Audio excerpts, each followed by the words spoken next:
All glories to the assembled devotees. All glories to the assembled devotees. All glories to Shri Shri Guru Gauranga. All glories to Srila Prabhupada. Hari Hari Bol. Govinda Das Kavirāja ki Jai.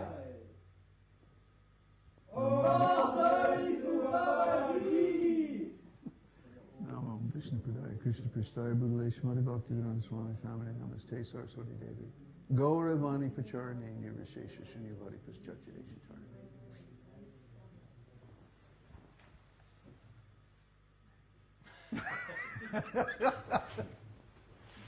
Oh boy. Whee. So, Hare Krishna everybody. Welcome to our hilarious attempt to sing Bengali bhajans.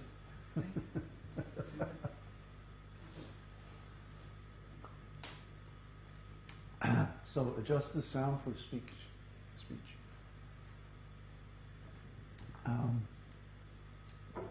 This is a very nice bhajan.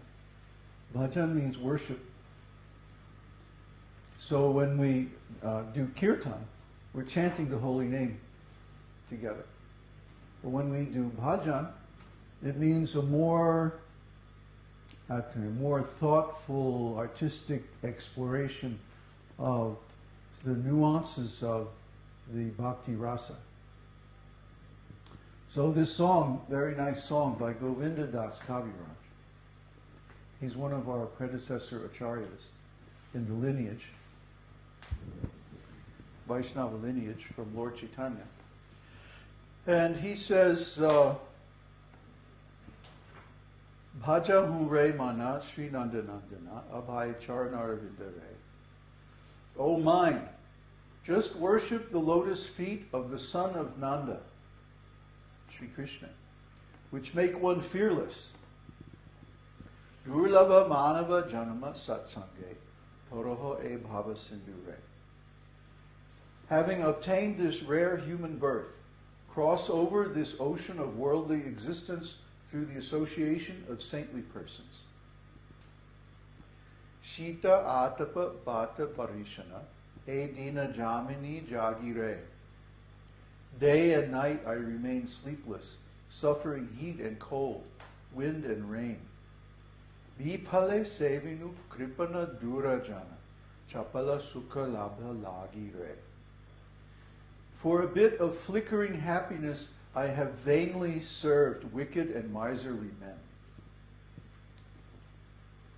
Dhana jovana putra parijana, te kiache paratiti re.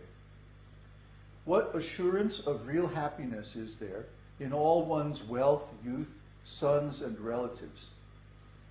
Kamala dala jala jivana talamala, Bhajahū hari pada niti re. This life totters like a drop of water on a lotus petal. Therefore you should always worship the lotus feet of Sri Hari. Shravana kirtana smarana bandana pada sevinu dasyare. Govinda Das longs to hear the glories of Lord Hari, chant his glories, constantly remember him, offer him prayers, serve his lotus feet. Pujana Sakhi Jana Atma Nivedana Govinda Dāsa Abhilasha Re. Become his servant, worship him, serve him as a friend, and completely offer him his very self. So this is the whole philosophy of the esoteric teaching wrapped up in one little song, 4 verses. Which means that it's not really very complicated. Anyone can understand. Anyone can do also. Because we're doing these things anyway. We're doing anyway. Like he says, Bhajahu re mana. We're worshiping. We're serving. But what are we worshiping and serving? Right now we're worshiping things in this material world. Thinking that, oh, if I can just get a nice family, nice job, nice house, nice car, blah, blah, blah, then I'll be happy. Huh? We're thinking all these temporary things will make us happy, but no. Actually, it simply leads to degradation of the soul. We have to serve cruel, miserly, wicked, heartless people. People who have no spiritual qualifications at all. So that's the way to a hellish condition of life. We all know this. That's why we're here. Why are we here? To associate with saintly persons. Sat-saṅge. Sat-saṅge means that we don't hang out with people who are interested in sense enjoyment, but we enjoy the association of sadhus. Sadhu means expert. Sadhu also means one who cuts. So what does a sadhu cut? He cuts off our desire for material enjoyment. Because we see that this urge or desire for material enjoyment and its pursuit are simply leading us into a hellish condition of life. We see that by the vision of the scriptures. It's very hard to see on your own. Practically speaking, you can't see because the acts and their results are separated in time. So for the ordinary conditioned soul, it's very difficult to establish a cause and effect correlation. But the scriptures give us the vision that as soon as we cultivate this sense enjoyment, then life becomes unbearable. We were talking about this last night in the darshan. As soon as we cultivate desire for something outside of ourselves, the external energy, then it's like we separate ourselves. We separate ourselves into two parts. One part, the real self, the real consciousness.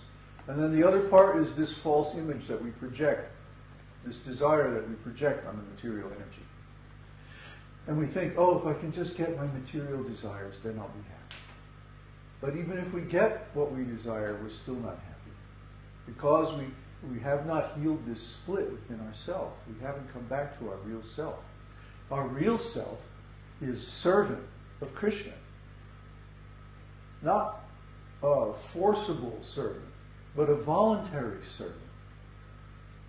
See, what is voluntary servant? That means love. When we love someone, we voluntarily serve them. Like we see this all the time with mothers and their children. The baby is crying in the middle of the night, and the mother gets up without any complaint and serves the child, the baby. How is this? In the material world, this never happens. No one serves someone else without some idea of profit.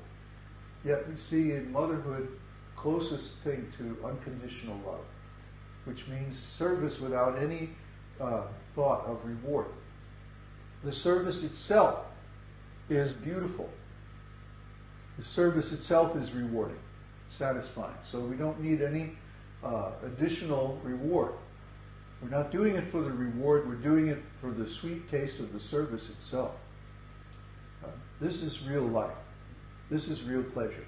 Because this pleasure is not conditional. It's not dependent on what the other person does that we're serving. Just like the baby may cry, the mother gets up and does whatever the needful, and then puts the child back to bed and goes back to sleep. And a few minutes later, the baby begins crying again. So again, she gets up and takes care like that. This is love. See? Service of Krishna is like that. Service of Krishna means we don't place any conditions that, Krishna, I'll serve you if you give me this or you do that or whatever. No, we say, Krishna, you're the Supreme Personality of Godhead and you deserve my service, whether or not you reciprocate or whether or not you respond or whether or not I get anything out of it at all. This is real service. This is real love. And when we do that out of our own free will, guess what happens? We heal that split within ourselves. Because we're always a servant. Anyway, either we're serving our wife or our husband or our children or our boss, or we're serving the economy, or we're serving the country, or we're serving society, or we're serving some sense desires, serving our own mind, some idea. I want to be perceived like such and such. I want people to see me with a certain image. And so we go to so much nonsense activities just to project a certain image. There's a whole company called Sharper Image. And what do? They sell these little doodads and trinkets and gadgets and whatchamacallits to improve your image. What? So people spend hundreds of dollars on this nonsense just to have, a lamp that's like cool looking instead of an ordinary lamp. The ordinary lamp gives light just the same.